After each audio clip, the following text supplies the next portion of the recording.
कटाई सही से कर देंगे आम। ये जो हमने जगह देखी है बाउंड्री वॉल के अंदर, मेरे ख्याल में शायद 2 एकड़ के करीब जगह होगी। 2 एकड़ होगी ना। तो 2 एकड़, किसी के पास 2 एकड़ ज़मीन हो इस तरह की, उसके लिए आप क्या प्रपोज़ करेंगे कि वो उससे फ़ायदा भी उठा ले, और मतलब किचन गार्डनिंग के अलावा? किचन गार्डनिंग के अलावा देखें, उसको चाहिए कि कुछ जानवर भी पाले, मुर्गियाँ भी पाले। अच्छा। यानी जानवर से मुराद जैसे गाय, भैंस, इस तरह की चीज़ें पाल ले। सही है। और ये कि उसके गोबर से बायोगैस बना ले। बायोगैस का जो फसला बचेगा वो उसकी खाद बच जाएगी। सही। तो एक आपका जो है ना एक ऐसा सिस्टम बन जाएगा कि नेचुरल फार्मिंग का, कि कोई भी चीज़ आपको बाहर से नहीं लानी पड़ेगी, आप हर चीज़ वहाँ ग्रो कर सकते हैं। और आप अपने तमाम फल और सब्जियाँ वहाँ पर करेंगे तो बायोडाइवर्सिटी खुद ब खुद हो जाएगी, और आपकी जो जितनी भी ग़िज़ाई ज़रूरियात हैं वो आप सारी की सारी वहीं पूरी कर लेंगे। अच्छा, मेरा सवाल ये है कि अपनी घर की ज़रूरत को पूरा करने के अलावा इतनी छोटी ज़मीन पे मतलब इतनी क्या कर सकते हैं जिसको हम बेच सकते हो? देखें, तिजारती तौर पे तो फिर उसके अंदर बहुत सारी चीज़ें, अब जैसे आजकल ब्लैक वीट है। ब्लैक वीट के अंदर कहते हैं कि ग्लूटेन फ्री है, और उसके अंदर बहुत सारे ऐसे एंटीऑक्सीडेंट्स हैं जो कि कैंसर को रोकते भी हैं या रिवर्स भी करते हैं। सही है। तो उसकी कीमत बहुत ज़्यादा है, वो 2000 रुपये केजी है।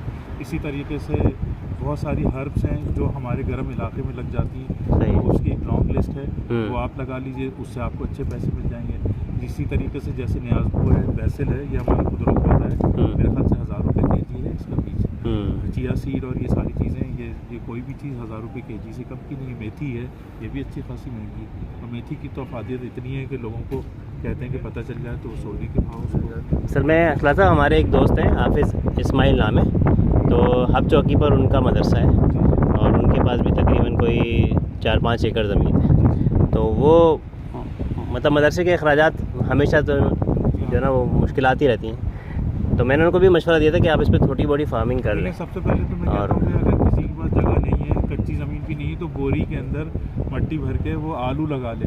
आलू एक ऐसी चीज़ है, उसकी सब्ज़ी भी बन सकती है, उसका आटा भी बन सकता है, उसकी रोटी भी बन सकती है, उससे आप जो चाहे कर लें।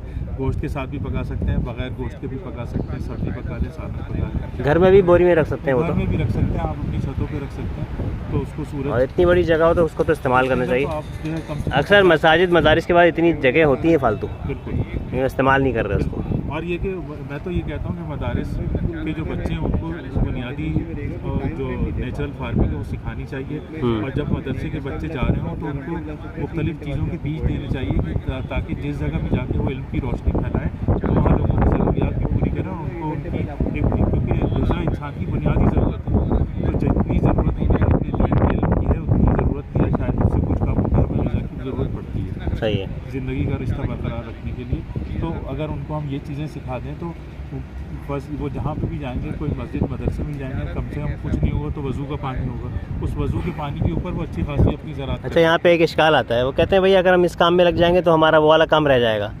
अब उनको भी क्या इस लेवल का इल्म चाहिए, जैसे आप रात भर बैठ के जो है ना ड्रिप इरिगेशन पढ़ रहे थे ना, आप सुबह फजर में सोए आप, ठीक है, लेकिन क्या आम आदमी को अपनी छोटी मोटी ज़रूरत पूरी करने के लिए इतने सारे इल्म की ज़रूरत है? इतने सारे इल्म की ज़रूरत नहीं है। अब तो यूट्यूब पे और वैसे भी लोगों को मौजूद है, आपका चैनल मौजूद है, आप खुद मौजूद हैं, जो लोग भी इसके अंदर काम करना चाहते हैं तो उन सब के लिए हमारे मशवरे मुफ्त होते हैं, क्योंकि ये भी एक तरह से इल्म है।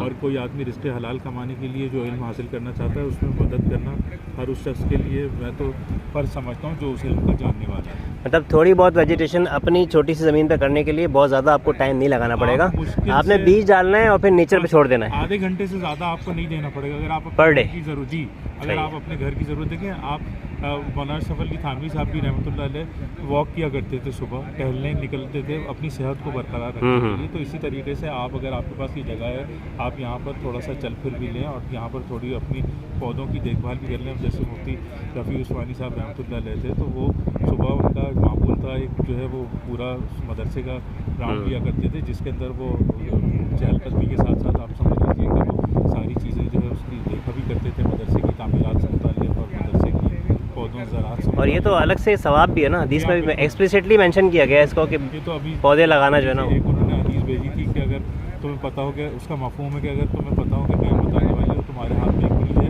किसी तरह का, तो तुम उसको लगा। अच्छा, आपको पता हो कि आज पूरी कायनात खत्म होने वाली है, ये दुनिया ख़त्म होने वाली, तो उस दिन भी आपको बीज लेगा। तो वो निकलेगा तो 10 साल बाद, लेकिन आपको सवाब मिल जाएगा। बिल्कुल ठीक। अब जैसे मैं उम्र के जिस हिस्से में हूँ, बहुत सारे पौधे ऐसे होते हैं कि जो कि बहुत सालों बाद फल इसको ठीक किया गया, इसको ठीक होने में टाइम लगेगा। मुझे नहीं पता कि मैं इसका फल देख सकूँगा या नहीं, लेकिन हमारे आने वाले लोग तो इससे फ़ायदा उठाएँ। और जो चीज़ें बिगड़ चुकी हैं, आज अगर हमने अपने लोगों को नहीं बताया तो उनकी सेहतें तबाह हो रही हैं और लोगों को पता ही नहीं कि ये बीमार क्यों पड़ रहे हैं। तो कम से कम इतनी अवेयरनेस तो होनी चाहिए, और मेरे ख्याल से इस इल्म का हासिल करना भी फ़र्ज़ में ही दाखिल है कि जिसकी वजह से आपको कम से कम ज़िंदा रह सकें, अपनी सेहत को बरकरार रख सकें। कम से जिस तरह से हलाल हराम की तमीज़ होती है, इस तरीके से फ़ायदेमंद और नुकसानदेह की भी तो तमीज़ होती है। क्योंकि हमारा दीन हमें ये भी तो बताता है कि जो चीज़ सेहत के लिए मुज़र है उसका इस्तेमाल करना जो है वो दुरुस्त नहीं है। जी पानी चलिए।